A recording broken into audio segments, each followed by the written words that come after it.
द्वितीयः पाठः पाथेयम। पाथेयम का मतलब होता है पथ यानी रास्ता। तो ट्रैवल के लिए जो भी ज़रूरी चीज़ें होती हैं जो ट्रैवल में काम आए उनको बोलते हैं पाथेयम। तो यहाँ पर हमारी जो लाइफ की जर्नी है उसके लिए कुछ अच्छे श्लोक, कुछ सेइंग्स दी गई हैं जो हमें कुछ अच्छी बातें सिखाती हैं। तो वो हमारी लाइफ की जर्नी के लिए पाथेयम का काम करती हैं। तो पहला श्लोक देखो, पृथिव्याम त्रीणि रत्नानि। पृथ्वी पर तीन रत्न हैं, जलम अन्नम सुभाषितम। जल यानी पानी, अन्न यानी अनाज और सुभाषित यानी अच्छी बातें। मूढ़ ही मूर्खों के द्वारा पाषाण खंडेशु पत्थर के टुकड़ों पर रत्न संज्ञा विधीयते। रत्न की संज्ञा करी जाती है यानी उन्हें रत्न का नाम दिया जाता है। तो इस श्लोक के अकॉर्डिंग तीन जो रत्न हैं पृथ्वी पर यानी प्रेशियस स्टोन्स हैं जिनको जेम्स बोला जाता है, वो जल, अनाज और सुभाषित है। लेकिन मूर्ख लोग जो होते हैं वो जो पत्थर के टुकड़े हैं उनको प्रेशियस स्टोन्स या जेम्स या रत्न का नाम देते हैं। यहाँ पर मूढ़ेही का सिनोनिम है मूर्खेही। पाषाण खंडेशु का प्रश्न निर्माण केशु। पृथिव्याम नद्याम के जैसा शब्द है कुत्र। त्रीणी मतलब तीन, तो नंबर है इसलिए इसका प्रश्न निर्माण कति। दूसरा श्लोक, कल्पद्रुमः कल्पितम एव सूते।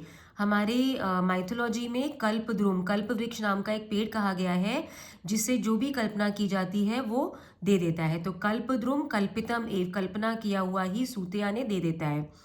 सा कामधुक कामितम एव दोग्धी। हमारे शास्त्रों में कामधुक, कामधेनु नाम की एक गाय कही गई है।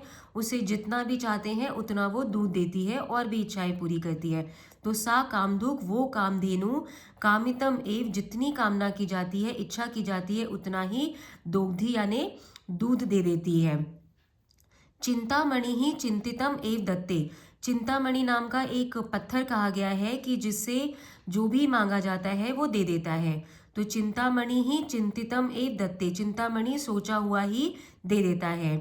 सताम ही संगह, लेकिन सज्जनों की जो संगति है, अच्छे लोगों का जो साथ है, सकलम प्रसूते वो सब कुछ देता है।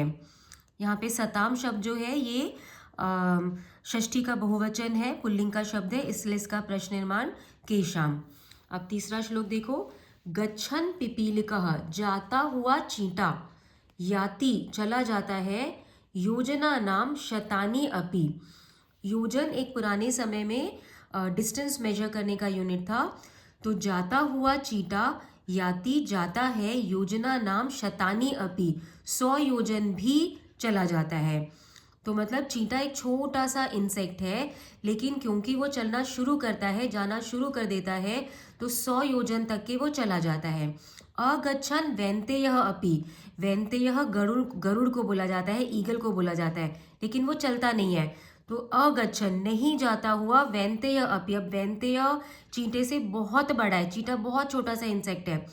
तो नहीं जाता हुआ गरुड़ भी पदम एकम न गच्छति, एक कदम भी नहीं जाता है। तो कहने का मतलब है कि अगर हम चलना शुरू कर दें तो लंबे से लंबा रास्ता तय कर सकते हैं, लेकिन अगर हम कदम ही नहीं आगे बढ़ाएंगे, चलना ही नहीं शुरू करेंगे, तो एक कदम भी नहीं चल पाएंगे। छोटा सा चीता 100 योजन भी चला जा रहा है, लेकिन इतना बड़ा गरुड़ क्योंकि चलना शुरू ही नहीं करता है तो इसलिए वो एक कदम भी नहीं चल पाता है। शोको नाशयते धैर्यम, शोक यानी दुख, दुख धैर्य यानी पेशेंस का नाश कर देता है। शोकः नाशयते श्रुतम, दुख जो है वो सुने हुए का नाश कर देता है। शोकः नाशयते सर्वम, नाश करना यानी खत्म कर देना, नष्ट कर देना। शोक सब कुछ नाश कर देता है। नास्ति शोक समः रिपुः, शोक के जैसा कोई भी रिपु यानी शत्रु नहीं है, शत्रु यानी दुश्मन नहीं है। तो दुख, चिंता, ये चीज़ें जो हैं ये सब कुछ खत्म कर देती हैं। तो दुख और चिंता के जैसा कोई दुश्मन नहीं है। गौरवम प्राप्यते दाना, दान करने से गौरव प्राप्त होता है यानी हमें मान सम्मान मिलता है। न तो वित्तस्य संचयात, ना तो वित्त यानी धन, धन के संचय से यानी जमा करने से। तो धन को दान करने से गौरव मिलता है, प्रतिष्ठा मिलती है, पॉपुलैरिटी मिलती है, और उसको ना कि उसको जमा करने से। स्थिति उच्चैः ही पयोदा नाम, पयोद यानी बादल, तो बादलों की स्थिति, पोजीशन जो है वो ऊंची है क्योंकि वो पानी देते हैं। पयोधी नाम अधः स्थिति, पयोधी मतलब समुद्र, सागराणाम उसका सिनोनिम हो गया, सागर को पयोधी बोलते हैं। तो सागरों की, समुद्रों की स्थिति जो है वो नीचे है। बादल ऊपर होते हैं, समुद्र नीचे होता है, क्योंकि बादल पानी देते हैं और समुद्र पानी को जमा करता है। सब नदियों का पानी आकर समुद्र में मिलता है। तो कहने का मतलब है कि दान करने से गौरव मिलता है, ना कि धन को या कोई भी चीज को जमा करने से। सद्भिहितु लीलया प्रोक्तम, सद्भिहितु, यहाँ पे जो ये स दिख रहा है ये सत्व संधि है, विसर्ग है। सद्भिहितु लीलया प्रोक्तम, सज्जनों के द्वारा तो लीलया यानी मजाक में, खेल खेल में से भी प्रोक्तम कहा गया, शिला लिखितम अक्षरम, पत्थर पर लिखे हुए अक्षर के जैसा है। यानी जो अच्छे लोग होते हैं अगर वो खेल खेल में ही कोई बात कहते हैं तो पत्थर पे लिखे हुए अक्षर की जगह तरह होती है, मतलब वो कभी मिटती नहीं है, यानी उनकी कही हुई बात सही होती है, हम उस पर भरोसा कर सकते हैं। असद्भिहि, और असज्जनों के द्वारा, जो बुरे लोग होते हैं उनके द्वारा, शपथेन अपि, शपथ से, कसम से भी कही हुई बात, जले लिखितम अक्षरम, पानी पर लिखे हुए अक्षर की तरह होती है, क्योंकि अगर पानी पर कुछ भी लिखेंगे तो वो उस पर टिकता नहीं है, वो बह जाता है। तो अगर बुरे लोग कसम लेकर भी कोई बात कहते हैं तो उस बात का भरोसा नहीं किया जा सकता, वो अपनी बात से कभी भी बदल सकते हैं। यहाँ पे सद्भिहि का ऑपोजिट है असद्भिहि, और इन दोनों शब्दों का प्रश्न निर्माण होगा कैहि, क्योंकि भीहि है मगर काभी ही नहीं करना है, क्योंकि काभी ही स्त्रीलिंग का होता है और ये दोनों शब्द पुल्लिंग के हैं।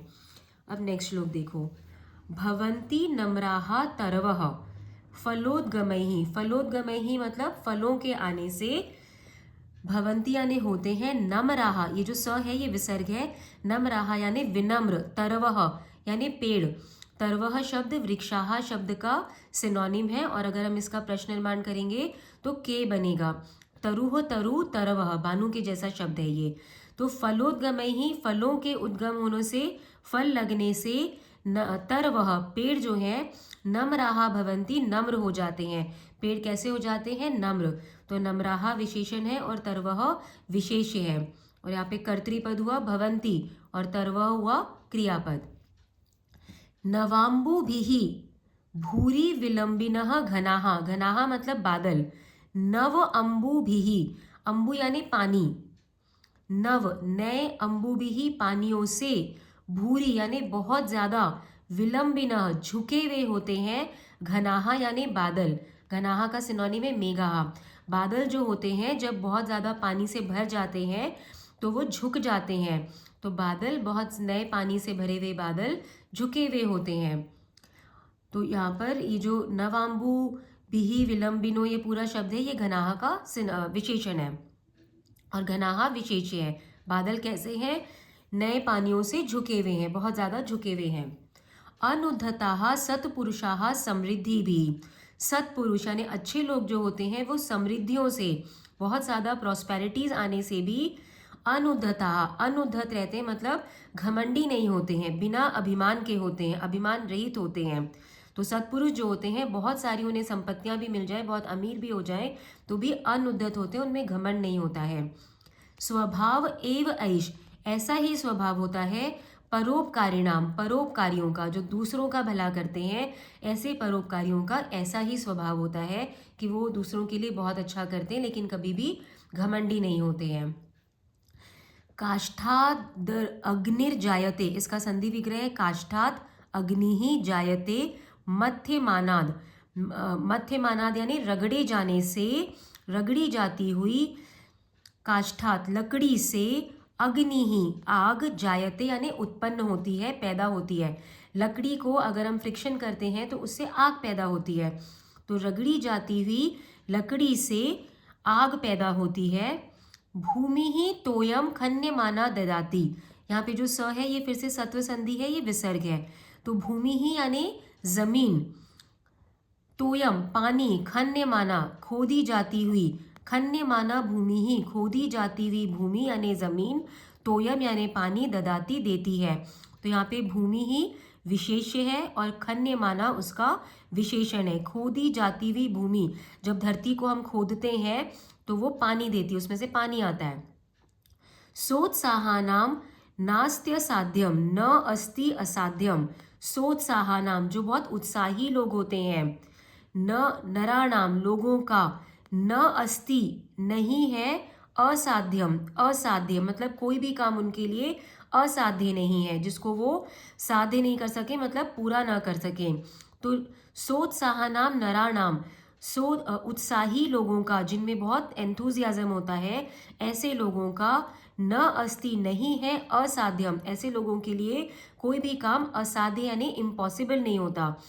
तो उत्साही करेजियस जो लोग होते हैं उनके लिए कोई भी काम इम्पॉसिबल नहीं होता है। मार्गारब्धाः सर्वयत्नाः फलन्ति। मार्गारब्धाः सही रास्ते पर शुरू किए गए, सही रास्ते पर शुरू किए गए हैं, सर्वयत्नाः सारे यत्न प्रयत्न कोशिशें, फलन्ति फल देते हैं।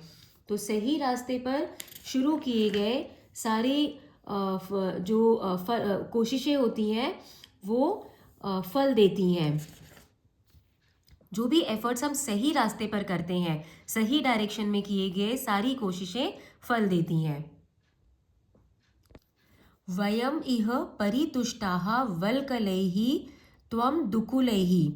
वयम इह का मतलब होता है अत्र यहाँ, हम यहाँ परितुष्टाः संतुष्ट हैं, सेटिस्फाइड हैं, वल्कलैः वल्कलैः का लिटरल मीनिंग है वल्कल का पेड़ की छाल, तो पेड़ की छाल से बने हुए कपड़ों से, तो मतलब यहाँ पर एकदम साधारण कपड़ों से, तो हम यहाँ अपने साधारण कपड़ों से सेटिस्फाइड हैं। त्वम दुकुलैहि, दुकुलैहि मतलब रेशमी कपड़े जो सिल्क से बने होते हैं, तो आज के समय में समझ लो बहुत ही जो महंगे वाले ब्रांडेड क्लोथ्स होते हैं, तो तुम दुकुलैहि यानी रेशमी कपड़ों से, या आज के समय में बोले तो अपने महंगे ब्रांडेड कपड़ों से। हम अपने साधारण कपड़ों से यहाँ पर सेटिस्फाइड हैं और तुम अपने महंगे ब्रांडेड कपड़ों से। सम इह परितोष, तो यहाँ पर ये जो परितोष है, ये जो सेटिस्फैक्शन है, ये एक जैसा है, सम यानी एक जैसा। निर्विशेष विशेष, इसमें कुछ भी विशेष नहीं है, हमारा दोनों का जो सेटिस्फैक्शन है वो एक जैसा है। मतलब अगर मेरे पास साधारण कपड़े हैं मगर मैं उसमें सेटिस्फाइड हूँ, तुम्हारे पास बहुत अच्छे ब्रांडेड क्लोथ्स हैं, तुम भी उसमें सेटिस्फाइड हो, तो हम दोनों का सेटिस्फैक्शन एक जैसा है, उसमें कोई डिफरेंस नहीं है।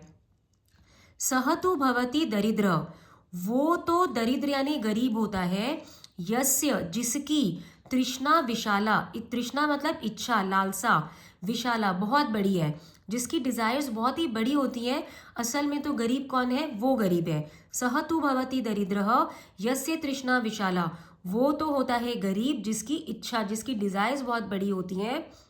मनसी च परितुष्टे, और मन में परितुष्ट यानी मन में जिसके संतोष है, सेटिस्फैक्शन है। कह अर्थवान, कौन पैसे वाला, कह दरिद्र और कौन गरीब। अगर कोई गरीब इंसान भी अपने मन से सेटिस्फाइड है तो फिर कौन अमीर और कौन गरीब। तो अगर एक गरीब भी है लेकिन अपने पास जो है उससे सेटिस्फाइड है, तो वो उस अमीर से बेटर है कि जो इसके पास सब कुछ होते हुए भी वो सेटिस्फाइड ना हो। तो अगर हमारे मन में सेटिस्फैक्शन है तो हम गरीब नहीं हैं, अगर हम अपने पास जो है उससे सेटिस्फाइड हो। मनसी का सिनोनिम है चित्ते, मनस शब्द का सप्तमी है ये मनसी, और चित्त जो है देव जैसा है इसलिए चित्ते। दोनों का प्रश्न निर्माण बनेगा कुत्र। इह का मतलब यहाँ अत्र का सिनोनिम होता है, तो इसका भी प्रश्न निर्माण कुत्र। ऐश्वर्य से विभूषणम सुजनता, ऐश्वर्य यानी जिसके पास बहुत पैसा हो, धन संपत्ति प्रॉस्पेरिटी को ऐश्वर्य बोलते हैं, तो उसका विभूषण, उसका आभूषण है सुजनता यानी अच्छा इंसान होना, सज्जन होना। तो सज्जनता जो है ऐश्वर्य का विभूषण है, उसका आभूषण है, मतलब कि उस ऐश्वर्य जो है वो सज्जनता से सुंदर लगता है, कि किसी के पास बहुत प्रॉस्पेरिटी हो लेकिन वो सज्जन होना चाहिए, अच्छा इंसान होना चाहिए, तो वो सज्जनता उसकी सुंदरता बनेगी, उसका आभूषण, उसका गहना, उसकी ज्वेलरी होगी। शौर्य से वाक संयम, और शौर्य का यानी अगर कोई बहादुर है तो उसका गहना या उसका आभूषण क्या है, वाक संयम, अपनी बोली पर कंट्रोल रखना। कई बार जो बहुत वीर होते हैं वो बड़ी बड़ी बातें करना शुरू कर देते हैं, तो शौर्य का गहना है वाक संयम, बोली पर कंट्रोल होना। ज्ञानस्य उपशमः, उपशमः से मतलब है कि मन की शांति, तो जो बहुत ज्ञानी है तो ज्ञान का आभूषण है मन की शांति, कि मन में अगर शांति हो।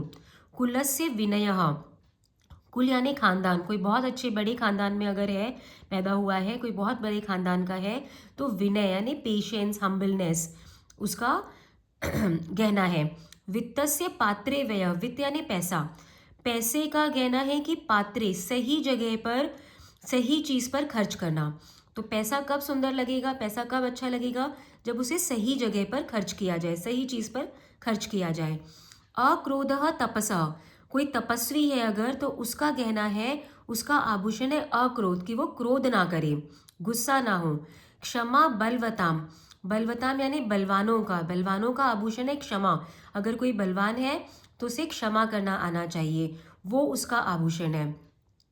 धर्मस्य निर्व्याजता, और धर्म का आभूषण है निर्व्याजता, कि कोई छल कपट ना हो, किसी को धोखा ना दे। तो प्रॉस्पेरिटी का आभूषण सज्जनता, शौर्य का आभूषण वाक संयम, बोली पर कंट्रोल, ज्ञान का आभूषण उपशमः यानी मन में ट्रांक्विलिटी होना, मन की शांति होना, कुल का आभूषण विनय, हम्बलनेस, धन का आभूषण सही जगह पर खर्च करना, तपस्वी का आभूषण अक्रोध, गुस्सा न करना, बलवानों का आभूषण क्षमा, और धर्म का आभूषण निर्व्याजता, छल कपट नहीं हो। सर्वेशाम अपि सर्व कारणम इदम, सभी का भी, सर्व कारणम इदम सारे कारणों से, इदम शीलम, शीलम यानी कैरेक्टर, परम भूषणम सबसे बड़ा आभूषण। लेकिन फिर भी सारे कारणों से सबसे बड़ा आभूषण क्या है हमारा, कैरेक्टर, कैरेक्टर सबसे अच्छा होना चाहिए, तो वो सबसे ज़्यादा ज़रूरी है। तो ये है पाथेयम हमारी लाइफ की जर्नी के लिए। अगर चैप्टर समझ में आया है तो वीडियो को ज़रूर से लाइक करना।